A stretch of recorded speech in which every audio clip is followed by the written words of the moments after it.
Assalamu alaikum. Aujourd'hui, nous allons connaître une relation, ou bien nous allons rappeler une relation qui existe entre la distance, la vitesse et le temps. Cette relation est donnée par D est égal à V fois T.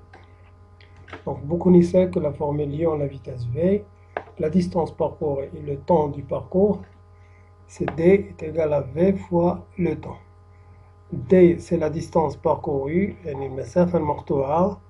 V, la vitesse en mètres par seconde, et T, le temps du parcours.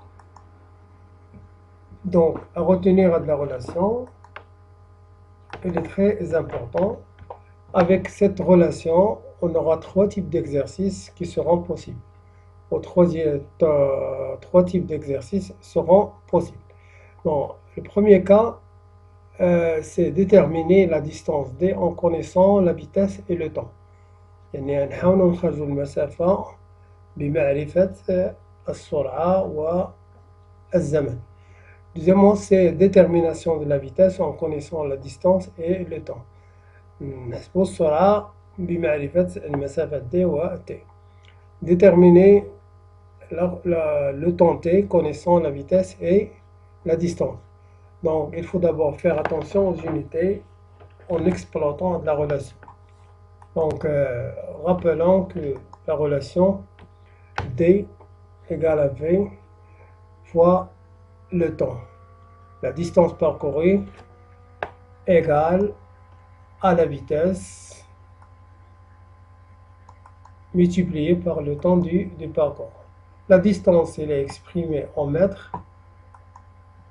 La vitesse, elle est exprimée en mètres par seconde, ou bien mètres seconde moins 1. Et enfin, le temps est exprimé en secondes. Donc, pour calculer la vitesse, ou bien calculer le temps, ou bien calculer la distance, on va utiliser la méthode des triangles. Donc, on va tracer un triangle. Dans ce triangle, on va poser la distance D fort, où T égale à V fois T. On a une multiplication, le trait, c'est une division. Donc, pour calculer la vitesse, on cache la lettre V avec la main. La lettre V avec la main, V est égal à T sur T. Le trait, c'est une division. Donc, de la même façon, pour calculer le temps, on cache avec la main, on cache le temps. On aura T est égal à T sur V. Donc, en résumé, on aura trois formules à retenir. La première formule, il y a D égale à V fois T. La deuxième formule, c'est V est égal à T sur T.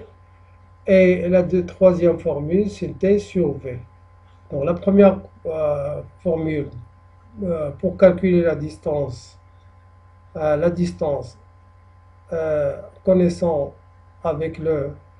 pour calculer la distance connaissant la vitesse et le temps. La deuxième formule pour calculer la vitesse connaissant la distance dt, et derrière moi, enfin calculer le temps connaissant la distance et la durée et la vitesse v. Merci pour ce flash de cours.